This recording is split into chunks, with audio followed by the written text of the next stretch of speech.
Assalamualaikum warahmatullahi wabarakatuh.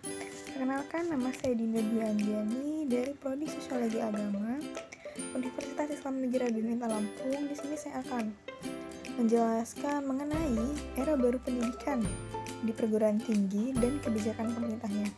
Langsung saja, dalam Undang-Undang Republik Indonesia tahun 2012, Pasal 1 tentang pendidikan menjelaskan bahwa pendidikan tinggi adalah jenjang pendidikan setelah pendidikan menengah yang mencakup program diploma, program sarjana, program magister, program doktor, dan program profesi serta spesialis yang diselenggarakan oleh perguruan tinggi berdasarkan kebudayaan Indonesia. Pada pasal 4, pendidikan di perguruan tinggi mempunyai tujuan yaitu sebagai berikut. Perkembangannya potensi mahasiswa agar menjadi manusia yang beriman dan takwa kepada Tuhan Yang Maha Esa dan berakhlak mulia, sehat, berilmu, cakap, kreatif, mandiri, terampil, kompeten, dan berbudaya untuk kepentingan bangsa. Selanjutnya, dihasilkannya lulusan yang menguasai cabang ilmu, pengetahuan, atau teknologi untuk memenuhi kepentingan nasional dan meningkatkan daya saing bangsa. Materi yang ketiga dan selanjutnya, dihasilkan ilmu pengetahuan dan teknologi melalui penelitian yang memperhatikan dan menerapkan nilai humaniora agar bermanfaat bagi kemajuan bangsa. Yang keempat, di sini adanya terwujudan pengabdian kepada masyarakat berbasis penalaran dan karya penelitian yang bermanfaat dalam memajukan kesejahteraan umum dan mencerdaskan kehidupan bangsa. Selanjutnya, di sini ada unsur-unsur pendidikan meliputi beberapa unsur, yaitu sebagai berikut. Yang pertama ada unsur pendidikan. Unsur tujuan pendidikan. Tujuan ini secara sistematis termuat dalam Undang-Undang Sisdiknas, yakni mengembangkan potensi peserta didik agar menjadi manusia yang beriman dan takwa kepada Tuhan Yang Maha Esa, berakhlak mulia. Dan yang kedua, ada unsur kurikulum, merupakan seperangkat rencana pembelajaran yang mencakup tujuan, isi, dan bahan pembelajaran dengan kurikulum yang dirumuskan cara yang digunakan menjadi pedoman pelaksanaan kegiatan pembelajaran untuk mencapai tujuan tertentu. Selanjutnya, ada yang ketiga di sini, peserta didik merupakan anggota masyarakat yang berupaya mengembangkan potensi diri melalui proses pembelajaran serta tersedianya jalur, jenjang, dan jenis pendidikan tertentu. Yang keempat di sini ada unsur pendidik, merupakan tenaga kependidikan yang berkualifikasi sebagai dosen, konselor, tutor, dan sebutan lainnya yang sesuai dengan spesifikasi partisipannya dalam menyelenggarakan pendidikan. Yang kelima, ada unsur edukatif, merupakan proses interaksi peserta didik dengan pendidik dan sumber belajar pada suatu lingkungan belajar. Dan yang keenam di sini ada unsur isi pendidikan, yakni materi-materi pembelajaran yang dapat digunakan peserta didik secara aktif mengembangkan potensi diri. Selanjutnya di sini lingkungan pendidikan, yakni dijabarkan sebagai lingkungan kerja, sekolah, dan masyarakat. Jadi berdasarkan penjelasan di atas tadi dapat kita simpulkan bahwa perguruan tinggi pada dasarnya adalah sebuah usaha untuk menumbuh kembangkan sesuatu potensi diri dalam masyarakat manusia yang serasi dengan tata nilai yang ada di masyarakat dan budaya. Potensi ini juga termasuk potensi rohani dan jasmani dikembangkan sesuai tujuan pendidikan. Selanjutnya di sini ada menempuh pendidikan perguruan tinggi tidak hanya diarahkan pada tataran pengenalan perguruan tinggi. Tak hanya diarahkan pada tataran to be, yaitu belajar menggunakan jati diri, to be, to know, belajar menggunakan untuk tahu, dan to do, mengaplikasikan pengetahuan pada kehidupan nyata. Tetapi lebih dari itu, menjangkau pada to live together, belajar membentuk sikap dalam kebersamaan. Sebagaimana mahasiswa pada beberapa yang harus dilakukan, yakni mengasahkan tujuan intelektual, aktif berorganisasi, meningkatkan skill, dan membangun sikap atau akhlak mulia, dan akan disiapkan untuk memiliki kemampuan literasi data, literasi teknologi, dan literasi manusia. Revolusi Industri 4.0 adalah era yang ditandai dengan munculnya superkomputer, robot pintar, editing genetik, dan perkembangan neuroteknologi yang memungkinkan manusia untuk lebih mengoptimalkan fungsi otak. Tentunya, konsekuensi yang akan dihadapi di era ini adalah bahwa pendidikan tinggi harus berbenah untuk diraih mengejar kuantitas, tetapi yang paling penting adalah kualitas lulusannya di era revolusi industri 4.0, yang mana mahasiswa harus berani keluar dari zona nyaman. Perguruan tinggi di era 4.0 revolusi ini dikaitkan pada agenda besar, yaitu pada perubahan revolusi industri 4.0. Revolusi industri ini dahulu pada abad 18 nih, yang mana oleh sebab itu lapangan pekerjaan nantinya tidak lagi diperebutkan hanya manusia, seperti manusia ini harus berlomba dengan mesin, karena kita akan bersaing dengan robot-robot yang bukan teman. Itulah masalahnya, bahwa musuh terbesar yang paling besar adalah diri kita sendiri, yaitu menghilangkan rasa takut dan rasa malas dari diri kita masing-masing. Oleh karenanya, pendidikan tinggi yang berbasis riset harus mendorong semakin terbukanya pengetahuan yang mampu meningkatkan kesejahteraan manusia. Revolusi industri ini mengubah paradigma masyarakat di dunia hari ini. Tuntutannya semakin besar, meningkatkan inovasi di segala bidang terus menguat. Pasalnya, berbagai teknologi ini menggantikan peran manusia di bidang industri semakin bermunculan. Hal ini memunculkan tantangan agar manusia hari ini terus beradaptasi dengan perubahan zaman. Perguruan tinggi dikaitkan dengan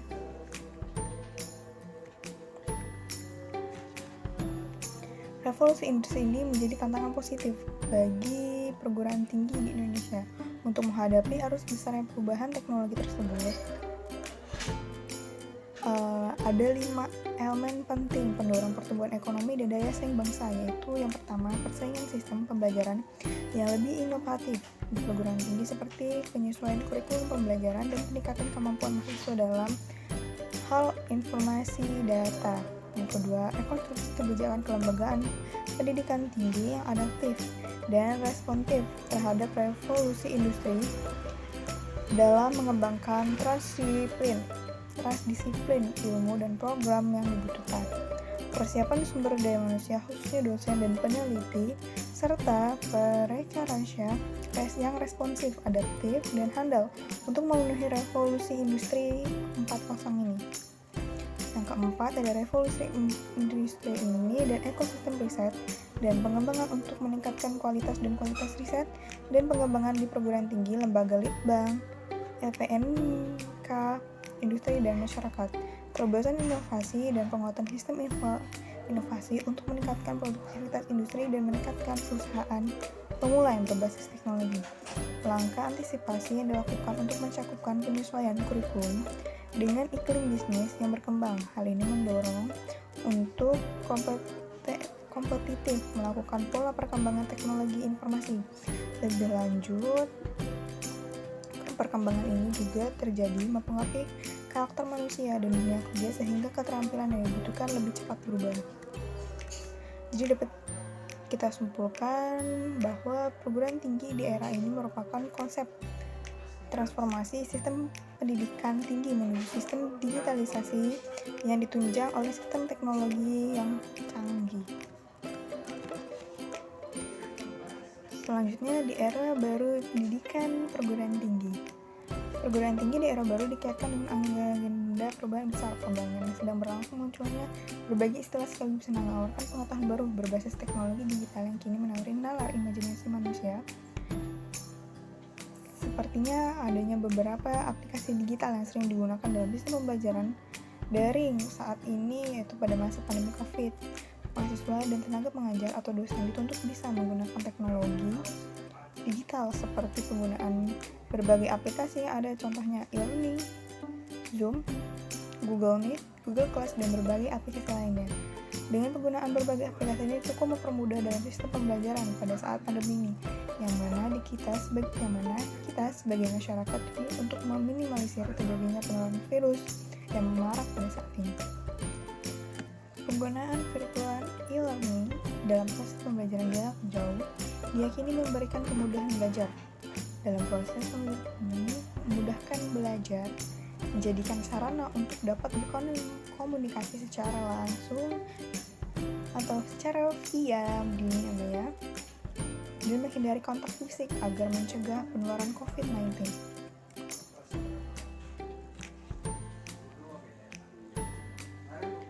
Aktivitas pembelajaran di sekolah dan universitas di seluruh Indonesia dihentikan sebagaimana tertuang dalam Surat Edaran Kemendikbud Nomor 4 Tahun 2020 tentang pelaksanaan kebijakan pendidikan dalam masa darurat penyebaran COVID-19. Kesehatan lahir batin mahasiswa pendidik dan seluruh warga sekolah menjadi pertimbangan penghentian aktivitas pendidikan di sekolah dan universitas. Adapun tantangannya yang harus dihadapi oleh perguruan tinggi saat masa pandemi ini yaitu menurunnya antusias mahasiswa, terus metode pembelajaran berubah menjadi daring secara online menggunakan aplikasi tersebut, dan terus selanjutnya ada keterbatasan biaya internet atau pulsa atau kuota, di mana mahasiswa mungkin sebagian orang tua memiliki dampak COVID yang mana penghasilan mereka menjadi menurun. Selanjutnya di sini ada keterbatasan sarana aplikasi dan peralatan belajar seperti laptop dan smartphone, yang mana sebagian pengajar dan mahasiswa belum mampu memiliki perangkat atau memfasilitasi pembelajaran seperti handphone yang masih jadul dan mereka belum bisa menggunakan teknologi dengan semestinya. Dan selanjutnya, gangguan sinyal saat kuliah online.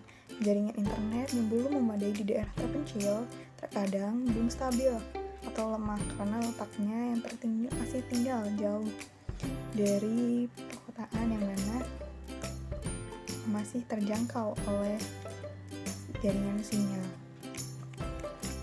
Selanjutnya, kejenuhan kuliah online yang dihadapi para pengajar dan mahasiswa. Jika jarak perkuliahan jarak jauh atau PJJ berlangsung dalam waktu yang lama terus-menerus, kemunculan kejenuhan dalam belajar online. Jika kejenuhan tersebut tidak segera diatasi, maka akan menyebabkan ketidakoptimalannya proses belajar mengajar yang berujung pada hasil pembelajaran yang tidak memuaskan. Nah, langsung saja di sini ada kebijakan pemerintah dalam menghadapi era reformasi dan pandemi COVID. Yang pertama, ada era reformasi. Pemerintah berupaya merespon tantangan revolusi industri 4.0 ini yang mana ancaman pengangguran dan bonus demografi dengan fokus meningkatkan kualitas sumber daya manusia melalui pendidikan kejuruan pada tahun 2018. Pemerintah melalui kebijakan lintas kementerian dan lembaga mengeluarkan berbagai kebijakan. Salah satunya kebijakan pemerintah adalah revitalisasi pendidikan perguruan Indonesia. Dukungan pemerintah yang harus mencakup seperti sistem pembelajaran, satuan pendidikan, peserta didik, pendidik dan tenaga kependidikan yang juga dibutuhkan. Penguatan 4 elemen yang ada di dalam pendidikan membutuhkan gerakan kebaruan untuk merespon era industri 4.0. Salah satu gerakan yang diluncurkan oleh pemerintah yaitu gerakan literasi baru sebagai penguat, bahkan menggeserkan gerakan literasi lama. Gerakan literasi baru yang dimaksud terfokus pada 3 literasi utama, yaitu literasi digital, literasi teknologi, dan literasi manusia. Selanjutnya, pada masa pandemi COVID, Menteri Pendidikan dan Kebudayaan Kemendikbud meluncurkan kebijakan untuk mendukung mahasiswa dan satuan pendidik yang terkena dampak pandemi COVID, baik mahasiswa pada perguruan tinggi negeri maupun perguruan tinggi swasta Kebijakan ini secara real meringankan pembayaran uang kuliah tunggal atau UKT. Ini diatur dalam Peraturan Menteri Pendidikan dan Kebudayaan Nomor 25 Tahun 2010 tentang standar kesatuan biaya operasional pendidikan tinggi pada perguruan tinggi negeri di lingkungan Kementerian Pendidikan dan Kebudayaan.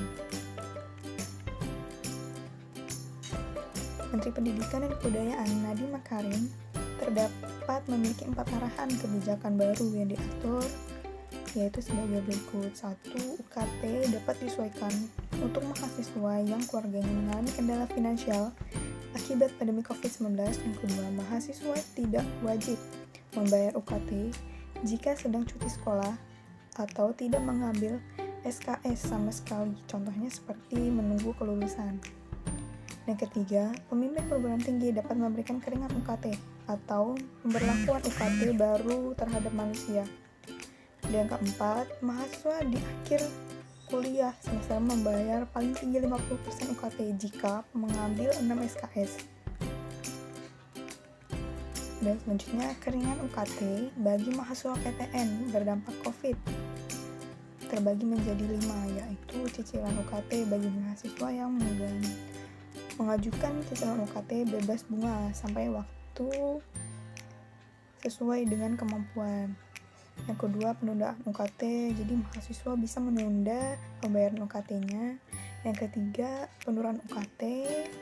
Yang keempat, mendapatkan beasiswa. Semua mahasiswa berhak mengajukan beasiswa KIP sesuai dengan ketentuan program. Dan yang terakhir ada bantuan infrastruktur, yang mana semua mahasiswa dapat mengajukan dana bantuan untuk jaringan internet dan pulsa, ketentuan berdasarkan pertimbangan masing-masing PTN. Sekian itu saja yang dapat saya sampaikan. Wassalamualaikum warahmatullahi wabarakatuh.